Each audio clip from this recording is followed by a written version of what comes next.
people all over the world. Yeah. I mean, this is the Mecca, you know. I've never worried about the Palladium. So much as you've got the Palladium. I look forward to it because I know that without showing up, I'm going to be good, and because I know the audience is going to be brilliant, and they're going to make me better. For me, the magic of this place is that you could appear here and actually learn and improve and extend your career. I remember ringing my agent and saying, I broke my arm. There was a thud and a dead silence on the other end. But I was due to open, and I had a great opening gag, because they should come on and say, the first night, come on and said, it's always been my ambition to play the Palladium with a huge supporting cast, and here it is. This is the stage door area. This is the busiest place in the whole theatre. But it was never busier than when you heard this music.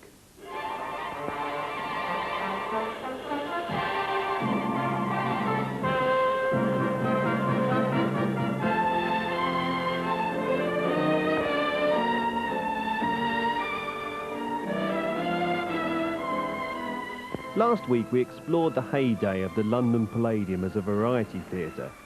But soon it would become even more famous while all the other variety theatres were closing down.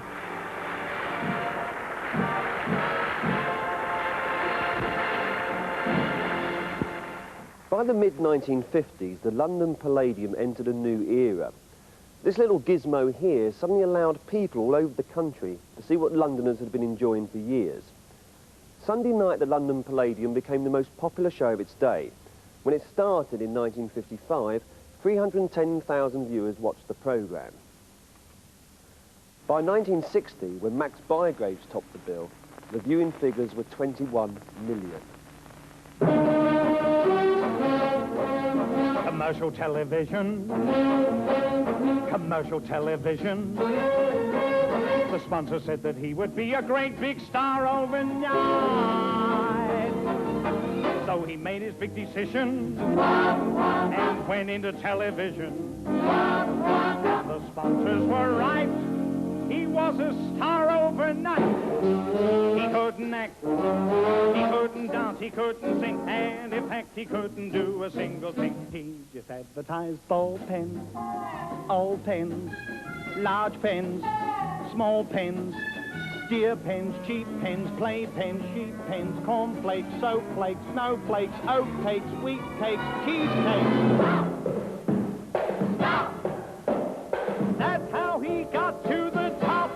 Well, you know, that's the way it was. If the audience had a little bit of faith in what they were getting, yeah, but that was 21 million, was it? Yeah, were you particularly nervous when you knew that there was potentially 21 million viewers watching, or did you just play the show to the audience in the theatre? You played a show to the audience. Yeah. You had to just say, I mean, if you hear those figures, I say, oh, good, weren't we successful, you know? Yeah. But I'd forgotten that. You have reminded me, but at that time, I think it was the highest rating that a show had ever had. Yeah. Now very soon the golden boy achieved his greatest aims. He starred in 87 television panel games. He starred in What's My Name, and mine's the same. Find my mom and my dad. So the line, up the line, down the line, around the line, and round he went. Up and up he went to the top of the TV tree.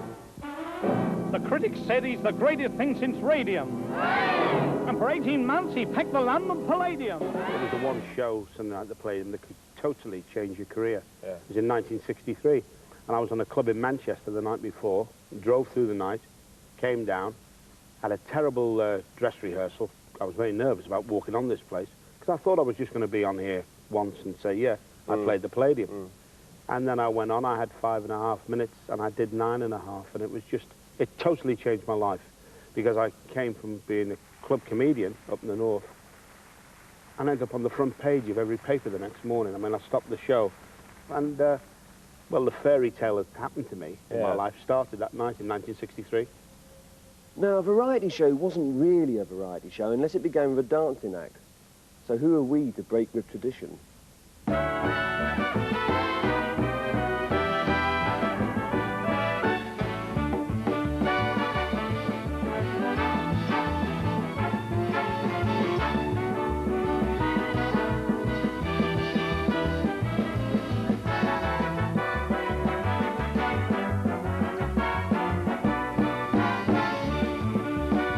In the early 60s, no Sunday night show was complete without the obligatory dance routine from the Tiller Girls.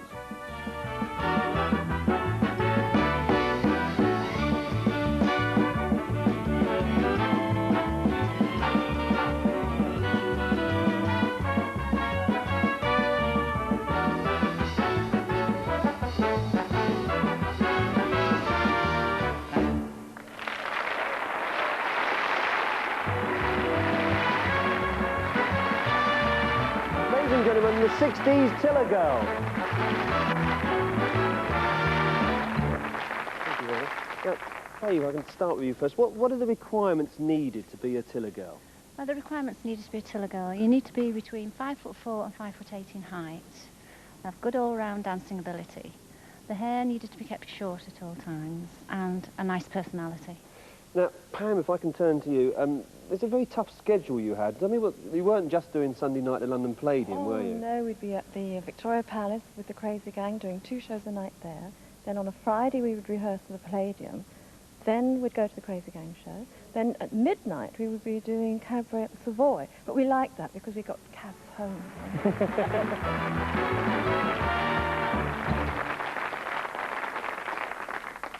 Of course, in the early days, the show was called Val Parnell Sunday night at London Palladium. But we never knew who Val Parnell was. We didn't know what he looked like. We didn't know what he did. But I got the chance to find out when I asked the man who conducted the band here for so many years. My uncle was Val Parnell, who used to run this theatre many years ago for a long time. He started as an office boy, I think, before the First World War, for Moss Empires, who owned this theatre at that time. Eventually worked his way up to becoming managing director of the theatre and producer of most of the shows that went on here. His father, my grandfather, was Fred Russell, who was a ventriloquist at the turn of the century. And an interesting thing was that he called himself Fred Russell and not Parnell because in his time, Charles Stewart Parnell was rather an enemy of this country, and you couldn't really call yourself Parnell at that time, so he changed his name. They've all been on here, you know, all the greats. They have. Oh, aye, Danny Kaye stood here, and Max Bygrave stood here, Harry Seacombe stood here, and here, and here. I rule the world. Yes, Yakamadoo, folks, and, no, please, he's our biggest export. Yes, Harry, God bless him. Let's see, Tessie O'Shea, she stood here. Hattie Jakes, some of the biggest draws in the business. Ladies and gentlemen, welcome to Sunday night at the London Palladium. Hasn't been much in the news this week, has there? Apart from Lana's letters. If only those letters had been written by Khrushchev and addressed to President Eisenhower. Would have been a much better world, wouldn't it? Well, did you see the girls? Well, girls, half of them are worrying about their sons doing their national service. But, makes a change to see a bunch of girls like that on television, because I feel that these days we're getting too many medical shows, you know, Emergency Ward 10, then they transmit from the operating theatre of a hospital. You know, if this carries on much longer, next year you'll be able to get your TV licence on the National Health. I don't know why people say you have to be a millionaire to go to the south of France. You don't need £1 million. All you need is 900,000. I had a lovely quiet weekend there for that, but what I liked about the South of France, the beaches, you have to pay to go on the beaches, you know, and you don't mind because you can buy, you know, these mattresses. You rent them, these beautiful mattresses, and you sit under a parasol there in the sun, and the service is marvellous. You just go. They bring you a drink, you go. They bring you something to eat, you go. What was that for? Oh, she was a lovely girl.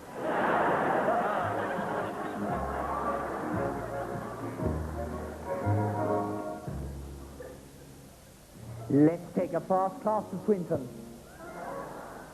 Or to Lady Duff Hartington's ball. We could pop off and meet her at Chalfont and Heater. Let's get away from it all. What? Let's poodle off down to Plumpton. Do hope the favourites won't fall. We'll pack the hampers with lobster and champers. Let's get away from it all. Just me and you, in a car for two, the wind blowing through our hair. We'll nip off to the Cotswolds and have Austrian crumpets there. Let's do some shrimping at Shoreham. Or twisting at Chelsea Town Hall. Let's leap on a tandem. Go somewhere at random. Let's get away from it all. I say taxi. Let's get away from it all.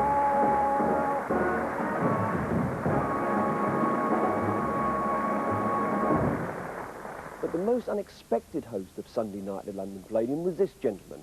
Here he is showing the American singing star Joe Stafford around the theatre. I've been asked along to explain to you some of the characteristics of the greatest variety theatre in the world.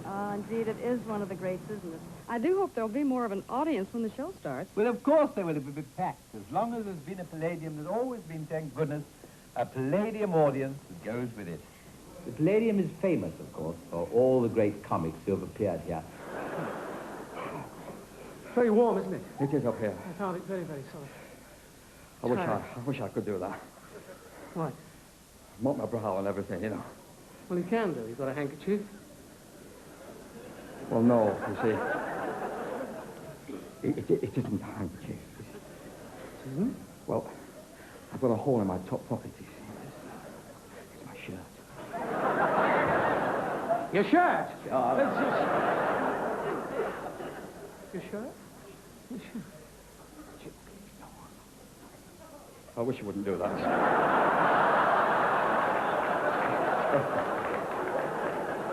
No, I'm done. I say, who's that over there? Shouldn't Vic? Now, don't do that, man. Please. Look, have you anything to say before we go? I would like to tell him a joke, if I may. All right. Yes, there were two old men sat in deck chairs. One old man said, it's nice. Wait a minute, you can't tell that joke. Oh, you've heard it, have you? Of course. Oh, I see. I wish you wouldn't do that. Come on. That was a funny gag Eric Morecambe did. Well, I loved it. It wasn't a gag. It was something he just said. You know, Jack Ponnell used to stand in the pit. And Eric came on, and there was a heckler. Somebody said something. Well, that was unheard of, a heckler. Yeah. Like, it's shit, don't they? They frighten the life out of it. A heckler's a death to any comic. Death. But death when you got 20 million people watching. Yeah. And Eric just looked, and he looked down at Jack, and he said, he's not with us.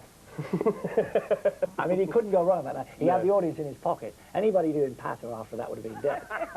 Yeah, he was a clever man. Yeah. And Norman Vaughan was nice. Yeah. Norman was lovely, yeah. Sunday night. We were together in the army. Were you? Scratching his nose, yes. We were on the same side, you know.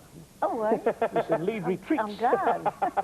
Eric had all these marvellous ideas of these bits to do in this army thing. And what happened was, we did it with real rifles. We should have had light rifles made of plywood. But we'd all been in the army, and we'll have real rifles. Jack the Lad, Macho, real rifles. We had big army boots. But on the run-through, I had light suede shoes. And I dropped it on my toe, and it was black and blue all day, you know. Never forgave myself for that.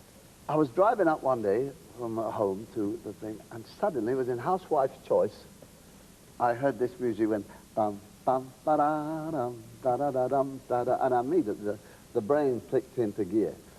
And by the time it had finished, they said this is whatever it was, El Abanico, and it's played by the something, Housewife's Choice. And I had to pull into the side of the road because I was laughing so much. There were tears going down my face. And when I got to the rehearsal room, I said, look, get me 3 poles, 3 brush things. And they gave me 3, and I had the whole thing worked out. It was worked out, I was thinking, about 7 minutes flat. And we did it then, and then we put it into the Palladium show in '58, which is about some years later. But that's fresh, it's fresh today. If I can get hold of a rifle from somewhere, if you could give us a flavour of what the marching routine was about. Yes. Well, I'll nip off and just grab one. I'll wait a second.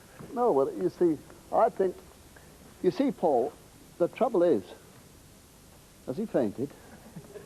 I've managed to find one just by sheer chance. By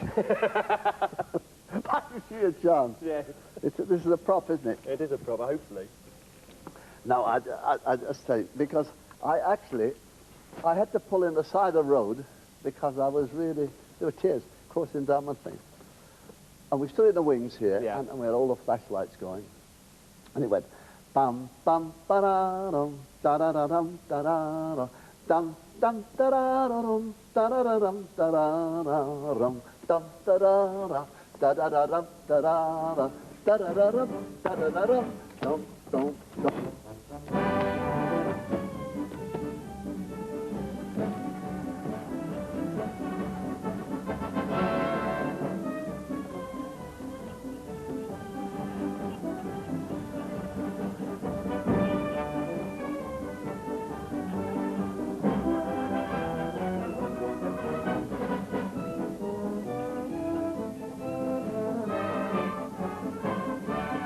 This routine was done during a Royal Variety performance, I believe, one year, and you couldn't do it. Yeah, they did it with somebody else, like a third party, but the Royal Variety was, I think, on the Sunday. And on the Friday, I was emergency rushed up to hospital, and that's when I had my second operation, so it's for my ears. Mm. Did you watch it from the hospital bed? I did, actually, but then I was stone deaf. Mm. So I had my ear to the thing like that, because in a private room, and I could hear feel the set vibrating.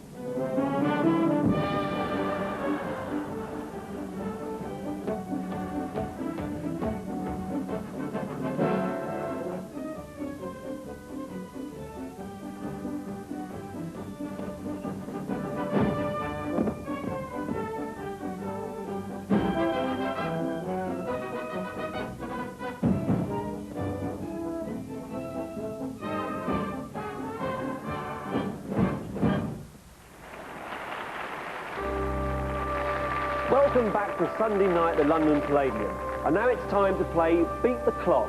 So let's see who our lucky honeymoon couple are tonight. Hello. Thank you very much, Vicky. Hello, what's your name? To Mrs. Simpson. Oh, Mrs. Simpson, not the Mrs. Simpson, I hope. Now, how long have you been married then? 2 weeks and 3 days. 3 days. 2 weeks, 3 days. Any kids? Trying. Cool. Well, Beat the Clock was a very good game show. I think it's they played, they had serious games, which were very hard to do, and I used to help them all. And you weren't supposed to help them, but all the competitions to help them. And we often used to get honeymoon couples. You have 60 seconds to beat the clock, starting from now. That's one. No.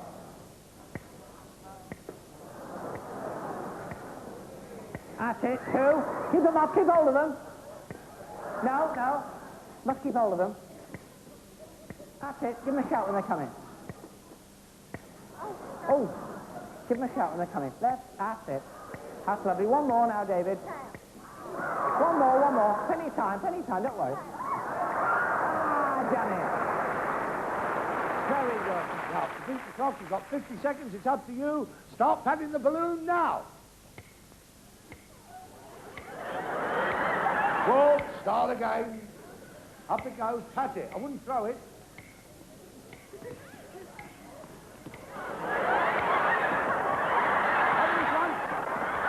Over here. Yes, he's down again, Mother. Quick. Yeah, he made it. Oh.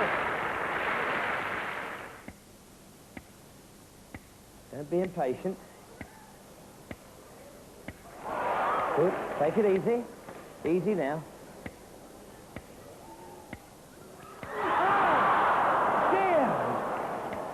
What bad luck. Well, You may wonder who was the man who invented all those games that people had to play each and every week. Well, I have him with me now. It's Mr. Jim Smith.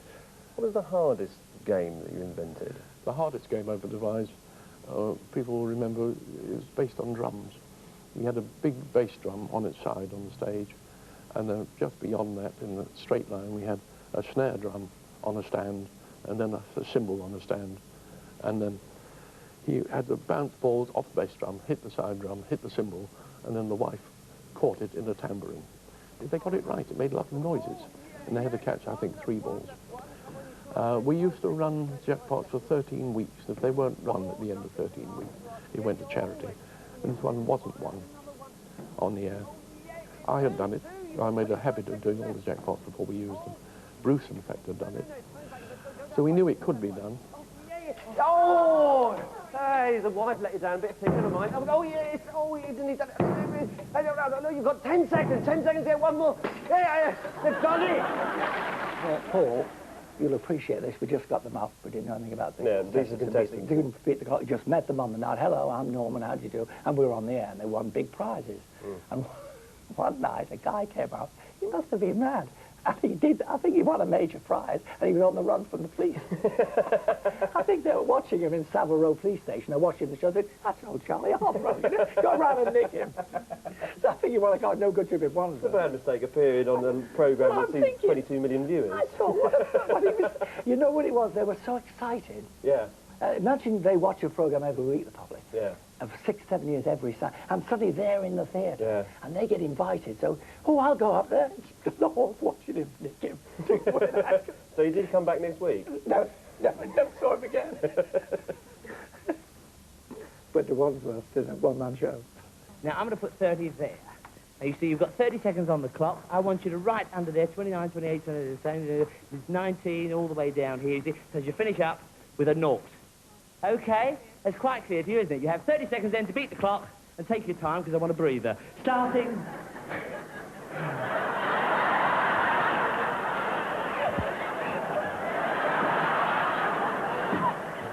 I've got enough trouble tonight without you. Right. Then they had one thing at the end called the word game. Yes. And you mustn't, this is when you couldn't help them at all. And I used to feel terrible, because sometimes they may lose that. He who hesitates a lot. Easy things, but when you're nervous... Now, behind you here, we've got a selection of words which make up a famous phrase or saying, right? But they're in the wrong order, so all you've got to do is rearrange them into the correct order, all right? Simple as that. You've got 30 seconds to do that. Open the curtains, please. Starting from now. Off you go. Famous phrase. Yeah, got it. So come you back to next. Come next. Yeah, come back. Come you eat this back. Yeah, no helping, please, Mr. Simpson. You haven't got a good track record. Let her do it on her own. Next week. Oh, she's dropped one. Oh, never mind. Let's have a look. What you got? I'm sorry, we've run right out of time. Come over. You stand there, Mr. Simpson. You stand there. Let's have a look and see what you might have won. Have a look at what you might have won. Let's have a look at the curtains behind there, you see? You see? Never mind, but I'll tell you what. Can you come back next week? Well, yes. Okay? Oh, you can. Great. See you then. See you next week. Well, join us next week for Beat the Clock at the London Palladium, when the jackpot will be no less than the handsome, princely sum, and I don't lie, it's going to be next week, £800! When Sunday night the London Palladium was going out live, this whole place was a hive of activity. People used to phone in, there'd be autograph hunters hanging by the door. During one broadcast, this little old lady phoned up. She said, "I've lost my cat on Putney Common. I wonder if Bruce Forsyth could alert viewers in the area." And there was an occasion when Max Bygraves was appearing here, a big sort of charity show. Lots of performers, they all had to share dressing rooms, and this autograph hunter came up. She was from the Midlands. She said to the stage doorman, could I get Max Bygraves' autograph? He said, well, it's a bit difficult, actually, because he's sharing a dressing room, you see. He's sharing with Tony Bennett, Sammy Davis Jr. and Laurence Olivier. She said, oh, really? When Max comes to Birmingham, he gets a dressing room for himself. I never knew I'd miss you. Now I know what I must do. Walking back to happiness, I said we'll do. When I first topped the bill at the Palladium, I was just turned 15, and having come from just an ordinary home like most people and watched that show, I mean, this was like a religion every Sunday night, sitting down to watch this from about 10 years old. It was nearly suddenly. It seemed like an overnight thing, but suddenly I was watching it, and then next minute I was on stage doing it. It was a great thrill for me. You did a tour, didn't you, with a support act for musicians from Liverpool? Yeah, I did a tour in 1963, February '63, and one of the acts on the bill was the Beatles. It was an amazing bill, actually. People like Kenny Lynch, Danny Williams, Dave Allen, and then this new group who had just come on the scene. They had had Love Me Do in the charts, it's sort of lowish charts. And then on that tour, they released Please Please Me, which went shooting up to the top of the charts. And then, obviously, the rest is history, but that they too, as a matter of maybe 2 or 3 months, maybe less, later, were topping the bill at the London Palladium, indeed Yeah. the Sunday night at the London Palladium, and however many other I things. believe that's where the word Beatlemania was first coined, when they were here, because the queue of girls to try and get into the theatre ran all the way round the block and all the way up to Oxford Circus. I'm not surprised. Come on, come on, come on, come on, come on, please, please me, oh yeah, like I please you. She loves you. What's it like with these fans outside, Paul? At first, murder. You know, it looks as though we're going to tear you apart. Once you get the hang of it, you get used to it, and it gets a bit easier. Do you deliberately try and create this sort of screaming reactions? No, we just, you know, arrive at the theatre and they're always there waiting. And whenever we're doing a show, the police always come and say, don't look out the window, you know, because you're excited. Yes, she loves you, and you know you should be glad. My agent said, you got sun at the Palladium, he said, and you've got a good spot. You're next to closing. I said, great. He said, that's the good news. Now, the bad news, he said, isn't that bad? It's the Beatles. I thought, and then it suddenly dawned on me, because I'd been out in the rock shows, and they were going to let in, I think they let in something like 1,000 teenagers. And it was madness. And Bruce didn't help. Did you, Bruce? Bruce didn't help. He came out and said, ladies and gentlemen, it is 53 minutes to Beatles time, but first here's whoever. And he did that all the way through. Even in Beat the Clock, he stopped it in the middle of it and said, it's 22 minutes to Beatles. Can you imagine? It's 6 minutes to Beatles time, but here's Des O'Connor. Tough. I took out bread, the stage man, he gave me bread, and I threw it up in the gallery. It was mad. Great experience, though. Yeah, but also he didn't like it because all the Liverpool bands were having big hits in the States. Oh, yes, yeah. This would be the time when the Beatles had about 5 hit records in the top 10 or something. You know, us, Cliff and ourselves started in 1958, which was really early. And I think the Shadows were really the sort of first pop group, if you like. Yeah. And that British invasion from about February '64, which the Beatles created, I think every other British band made it made it in America, except us, because we were doing, oh no, he isn't. With Arthur Askey for 16 weeks. Pantomime gave us a chance to break some of the molds. You know, rock and roll came from America, and we were supposed to be certain types of people, and for me, pantomime meant that you could have a little dabble with a bit of light humour. Yeah. The main thing was, I suppose, that it was, again, this famous theatre, Sunday night at London Palladium, millions of people watching, and when we first did it, it was terrifying. I mean, I've done some of my worst performances being nervous. They say you're supposed to be a bit nervous, but it's not true. Yeah. The voice goes, the leg goes. But I guess one of the nicest memories is getting my first gold disc. Living Dolls sold 1 million that year, and it was 59. And we appeared on stage, not quite aware of the fact that it had sold 1 million, and Bruce Forsyth, actually, after our set, came out, you know, just before, and presented me with this gold disc. I got myself a crying dog, a sleeping, walking, living dog. Got to do my best to please her just 'cause she's a living dog. I got a roving eye, and that is why she satisfies my soul. I got the one and only walking dog, living dog. Look what I'm stuck with, eh? Just look at this face, eh? A mean, miserable, moody, melancholic, notionless misfit.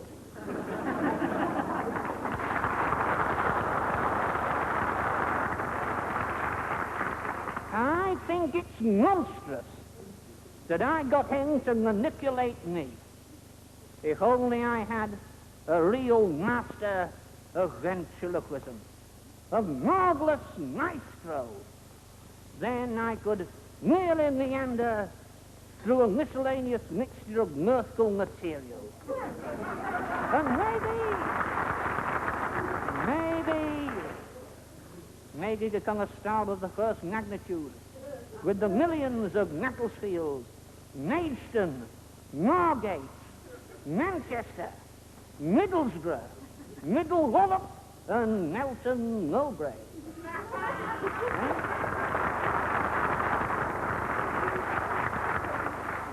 What about Bilston then, eh? Arthur Worsley, the ventriloquist. Oh, yes. Who I was a great admirer of, and he used to have this habit of, as he was standing waiting to go on stage, with his back to you, he'd holding the dummy, Charlie Brown. He'd turn the dummy. I don't know how he knew you were there, and the dummy'd start talking to you. And just standing, it was pretty weird. But he was great. He was the best. You don't have to make a name for yourself, do you? Eh? He's an inventor, you know. He's an inventor, aren't you, son? He's going to make a fortune one of these days. What's your latest, son? Tell him your latest. He's crossed a cow with an octopus. It's true. You know what he's got? A do-it-yourself cow. Isn't that great? One great thing about Sunday night at the London Palladium was it kept the true traditions of variety alive.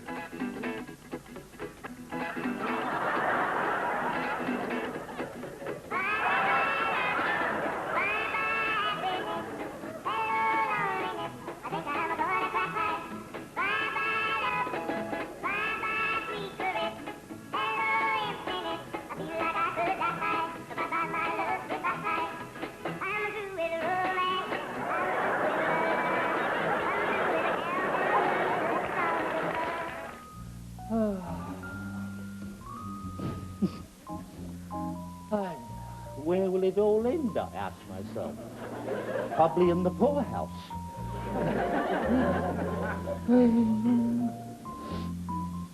Oh, good gracious me. What a buffoon. What the hell is happening?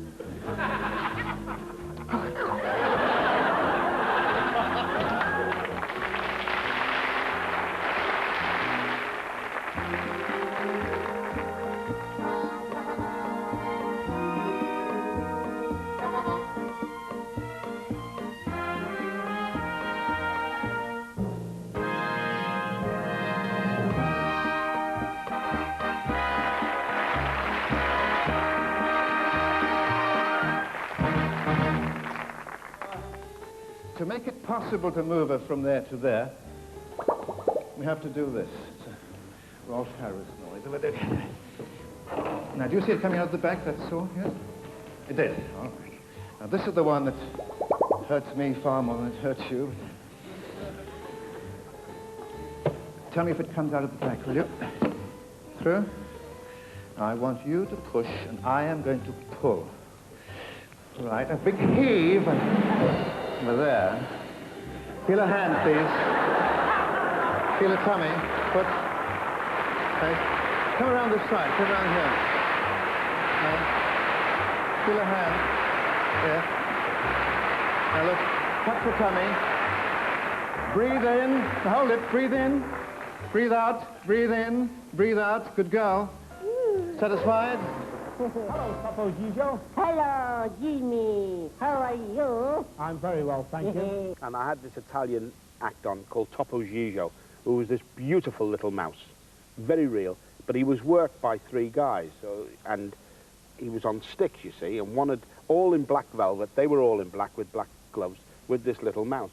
Well, this Italian that had been on the show weeks and weeks, he thinks the show's at 8:30. So I come on and I said, now, I surprise you, Mr. Topo Gigio. And there's only two of them there, and I can hear them. And I don't speak Italian, but where is he? And the guy went, hello, Mr. Jimmy, and he stood there, and the rope for him to walk up, the guy who's working, that's why I picked the rope up. Now, hold that and hold. Right you are. Oh, yes. Oh. Mamma mia. You holding the other end all right? Yes, don't worry about me. I'm not. I'm worrying about me. Well, the next minute I heard the back door open and the feet go. And this fella, and I can hear them giving him a rollicking. And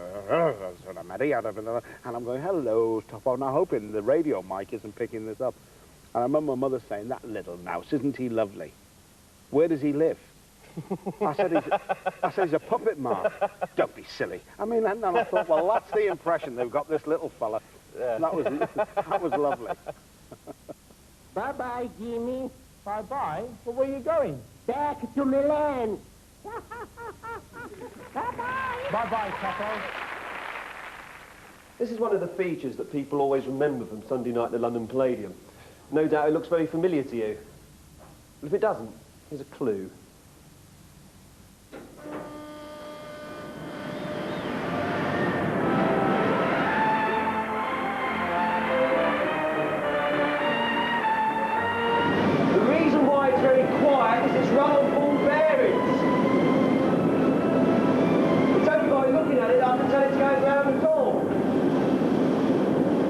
had to make an entrance on the centre riser. There was a big centre riser in the middle of the stage. And for the viewers, down under the stage here is caverns, passageways, all sorts. It's a big mix-up. Now, of course, a place like the London Palladium wouldn't muck around with any old rubbish. This is the marvellous bit of technology. It's all digital, in fact, and these 6 people are here just standing around because they want to see how it works. So basically, trapdoor, and go. And they said it'd be scary. Oh, brandy, brandy. And I had to wear a spacesuit and wear these boots, which are very, very heavy boots, because when I got to the moon, I had to do a weightless routine. And my dresser used to take me down with the boots, sit me on the riser, the seat, and then fit the boots onto me. So we're going down the stairs one night, and halfway down, he said, "Oh, I forgot the boots. Don't move." So I said, "Right, well, get them. You get them." And I'm standing, and I could hear the overture start. Then I heard the number. So this is the moon, la-da-dee-dee. And 24 dancers are dancing it and making a picture at the end. They go, "The man in the moon." And the riser goes up on cue, and I'm not on it. And you hear first laughter, then the MD goes, 1, 2, 3, 4, and they did it again. And 3 times they did it, you know, and I eventually found the space. So I sat on the chair and went up. Now the audience are embarrassed, frightened, they don't know whether to laugh, cry, or what. The cast are following around, so the band. So I just walked down centre stage and I told them what had happened. And I couldn't wait to get off to get to the dresser and kill him, you see. And the punchline of the story is the dresser was never ever seen again. Ever. So if he's watching, I owe you a week's money. You can come and get it. Yes, well, it's great. You know, these are memories of, oh, wow. Arthur Askey, God bless him. What a performer. One of the finest dames we've ever had, Arthur Askey. I used to double for Arthur in the trap routines. Because his glasses and he's the same size as me, I could run in and run out, and Arthur would come out there and run back in again, and they couldn't tell the difference between us until we did a gag on a revolving door on it. So Arthur would get on the revolving door and go round, and the villain would be that side, and we'd keep going round the revolving door. Then he'd say to me, "Get on, John," and then I used to get on, and we 2 Arthur Askeys going down the door. It was a yell, you know, great yell, you know. Wonderful. And we both took a call, you know. It was lovely, lovely. Hello, playmates. I expect you wonder why a great star like me has come on as early as this. Anyway, playmates, as I say, it's lovely working here in this lovely theatre, because I'm so well known here. You know they put me in the star dressing room? They have. On my dressing room door, there's a big star, and as I was coming out, I slammed the door, and the star fell off. And the word underneath proved not only am I a star, I'm a gentleman as well. And to work with people like Arthur Askey is amazing. You know, when we used to read the script at the script reading, we'd say, "This line is not a guffaw, you know, it's a wheeze. This one's a titter." He said, "You won't get a titter if you stand over there, you've got to stand next to me here and then say it, and then you get the titter."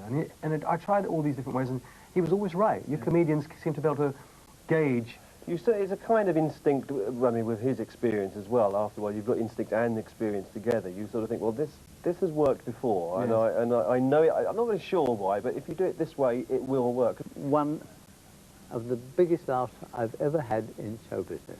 These curtains are operated by water pressure. So, and I'm doing a sketch with Jerry Desmond, you know, dear old Jerry Desmond.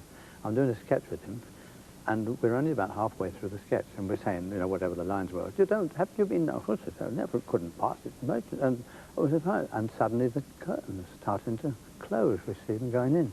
And the stage director on the side, he's shouting, "Hurry up! Hurry up!" So we don't know why. I mean, subsequently we learned that there was a water main burst out in the street, so they were losing pressure, and the curtains were closing down.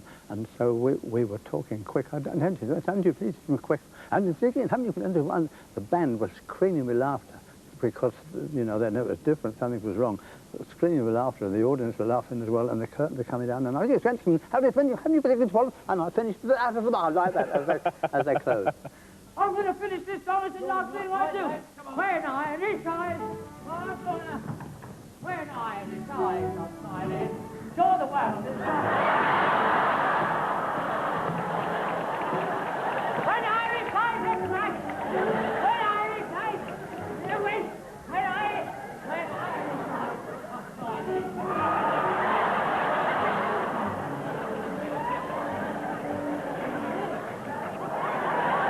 when I decide, I'm smiling. Show the world is bright and gay. When I decide to smile, show the world is bright and gay. When I decide to smile, show the world is bright and gay. When I decide to smile, when I decide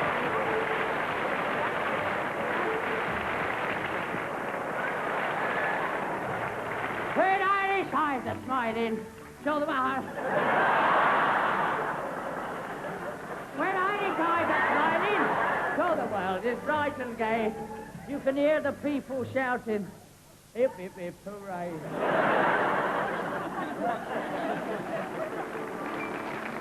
Give me the moonlight, give me the girl, and leave the rest I do me.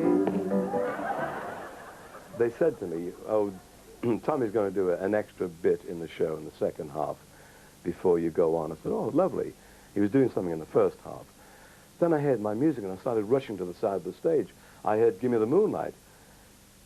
And then I realized Tommy Cooper was being lit from the back, and this very tall figure with a hat and came down the stairs, and the girls started screaming. They thought it was me. And of course, when the spotlight hit his face, and he virtually fell down these steps, and then proceeded to do Give Me the Moonlight, and kept dropping the hat and knocking himself out with the hat and the stick. Of course, I was a mess. I was roaring, laughing, you see. Give me a shady nook, baby brook, where no one.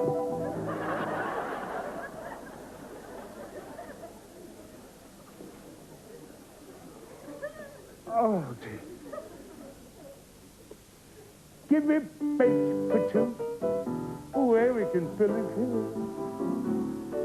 And she's gonna be,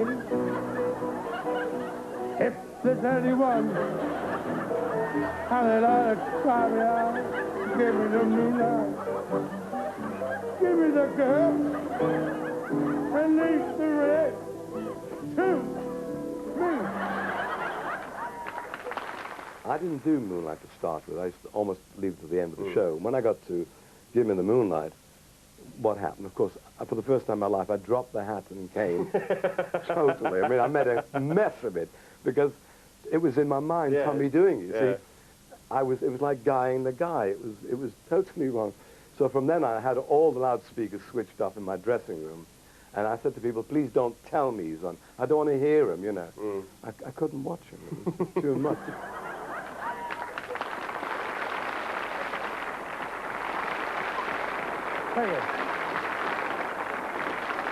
And the real to see it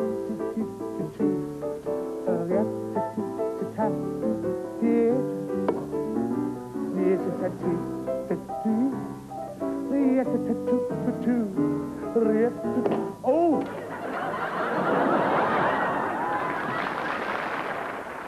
Because everyone's played here. Hope played here. You know, Burns played here with his wife. Sinatra played here, Crosby. Danny Kaye, Judy Garland. We said, then our greats, Bygraves and everyone. I have always regarded this as the absolute zenith. And when I went to America the first time to work, there was the fact that I'd been here, that I was from the London Palladium. Helped me immensely over there.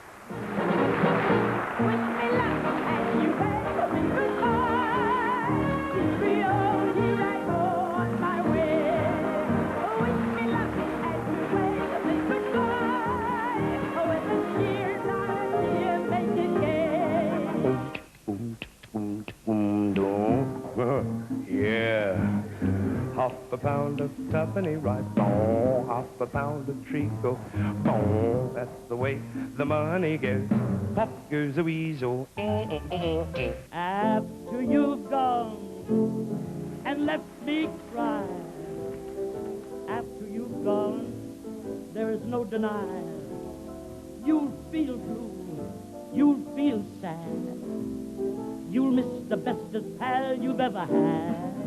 As I walked down in the street of Laredo, as I walked down in Laredo one day, I spied a young cowboy wrapped up in white lace.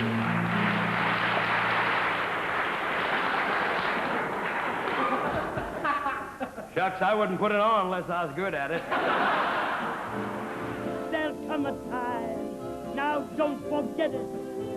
There'll come a time when you'll regret it. Oh, baby, think what you're doing. You know my love for you will drive me to ruin. After you've gone, after you've gone away. Yes, tonight, Josephine. Yes, tonight. Everything, Josephine, will be all right. 'Cause I'm gonna give my heart to you.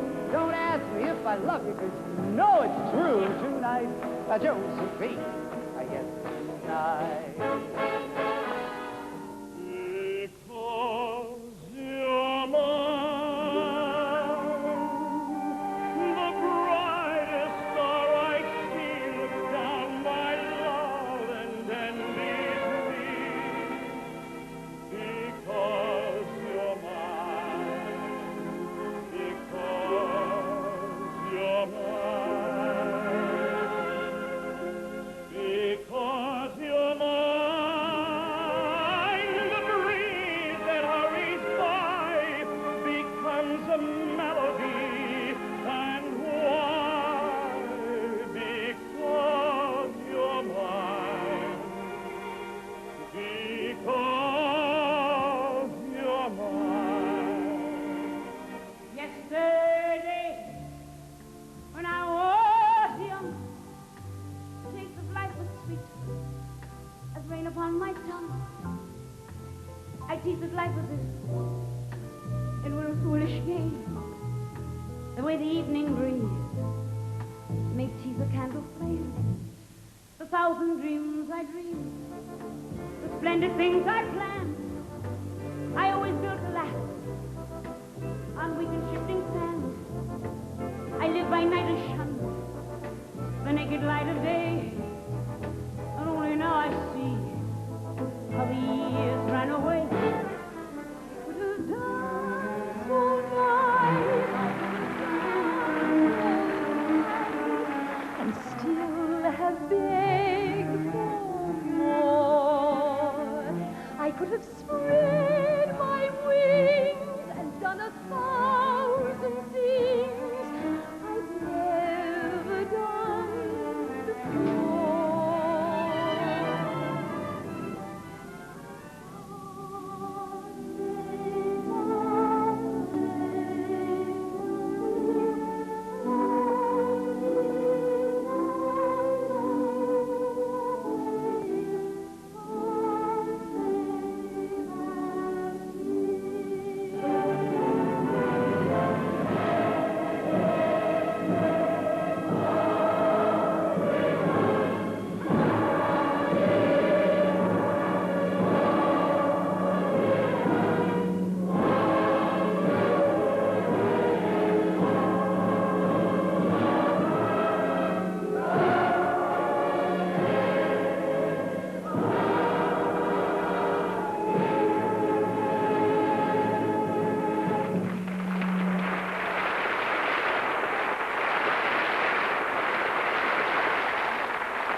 know you wouldn't be there unless you got something to offer. People aren't not idiots. And if you're there, it's an accolade, it's a little pat on the back. And in fact, I did over 1,000 performances here, and I remember they gave me a cake on the 1,000th, and that was special. But then every show here at the Palladium is special. If I knew I had a booking in 6 months, 9 months, well, I'd be looking forward to that, planning and doing new things and writing songs. I remember I wrote a song here about all the people that appeared here. Do you remember how that went? I couldn't remember it all because we're going back. It was about people that appeared here. Bob Hope and Frank Sinatra, Sea Lions from Sumatra, Frankie Lane, and then the Seven Flying Nationals, Pearl, Cara, Teddy Johnson, Yana, Colin Crompton, Arthur Prince and Jim and Godfrey Wynne. Then there's Dave and Joe O'Gorman, Ernie Wise and Morecambe, Sandy Powell, and then the Russian Quarter Valley Car, Doman, Nellie Wallace, Enoch, Harry Corris, Dickie Henderson and Teddy Knox. Tommy Steele and Clinton, Ford and Barrel, Reed and Barrel, Norman Horn, Lena Horn, Stan Stenny, Billy Bennett, Harry Seacombe, Denny Ball and Jimmy Curry's Waterfall, Dinah Shaw, Barbara Law, Alan King, Even Bing, Lionel Blair, he's always there, Victor Ford, Martha Tilton, Ronnie Hilton, Billy Mills, Bruce Forsyth, Betty Hutton, dear old Randolph Sutton, Dudley Moore and then the Roberts Bengal Tigers, Ray Bell and Connie Francis, the Fabulous Divas Dancers, Luke and then McShane and Tony Penn, then there's Joe Black and Limber Weed and Jack and Eddie Eden, Freddie Sells and then the three Ukrainian Cossacks, Max Miller and Jack Rennie, Terry Hall and Lenny, Percy Rich and Eva. This is the moment that I ought to leave. If I've left someone out, I trust that they will grieve. So many stars have fallen these balls. Jack, kindly play the final chord. I'd like the music now to stop. Who called out once more from the top? You know what you can do. And I did that live for a Royal Show here. And just before I went on stage, I wanted to run away. It's the only time at the Palladium I thought, oh, I wish I could change this. I could just sing It Had to Be You or something. The memory of stars who twinkle here, happy to appear. From everywhere they came to share this special atmosphere. How lovely it is. And thanks for the memory of every loud hurrah, Lord Great and his cigar. The warmth of your applause has made us glad we came so far. And we thank you so much.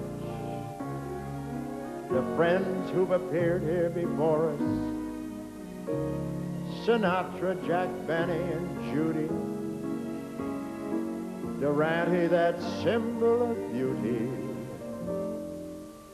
Danny Kaye, let's not forget Monterey. So thanks for the memory, the rain that came our way, and skies of solid gray. Your hospitality has brought us sunshine every day. For this and much, much more, we say to you, hip, hip, hooray, and we thank you so much. While many of the legendary performers who triumphed here, the Bennies, the Garlands, are no longer with us, I'm certain they took some of their proudest bows right here on this stage.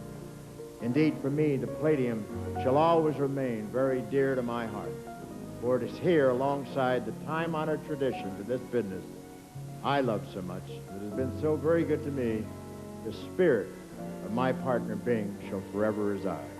Thank you, ladies and gentlemen, and good night.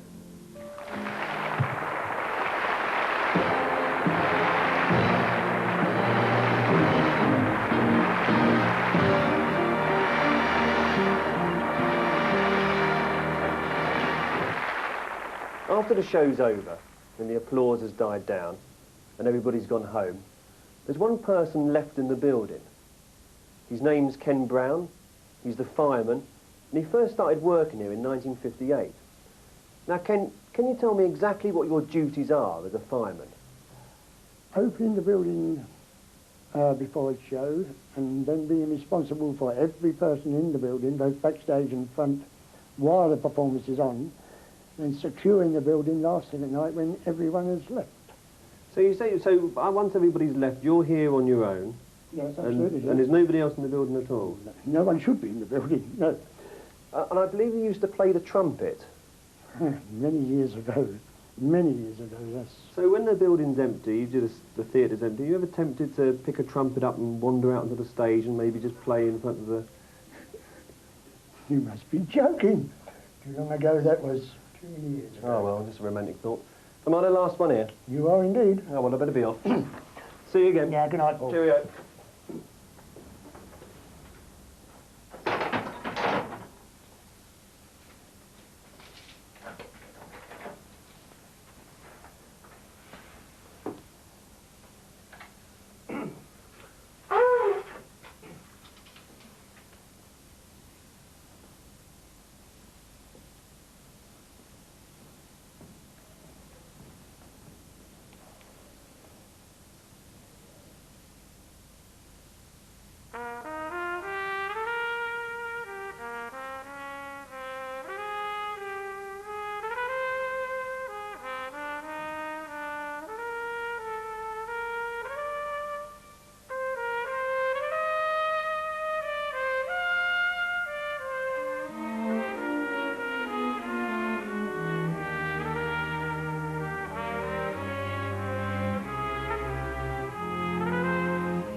It's a difficult question, but it's sort of, if you could sum it up, what it's like to be on stage at this particular theatre, London Palladium, when it's a full house, you're in mid-song, and what's that feel for people who look at it and wonder what it's like to be on that stage? It's magic, because you got a little lump in your throat, like I have now. Mm. And you think back to those very special nights when it was expected from you that you top the bill and you leave that audience roaring for you. I mean, those that have gone before us now, who were masters of the craft, those people poured all the talents into making this the #1. And that's what the Palladium is, the #1.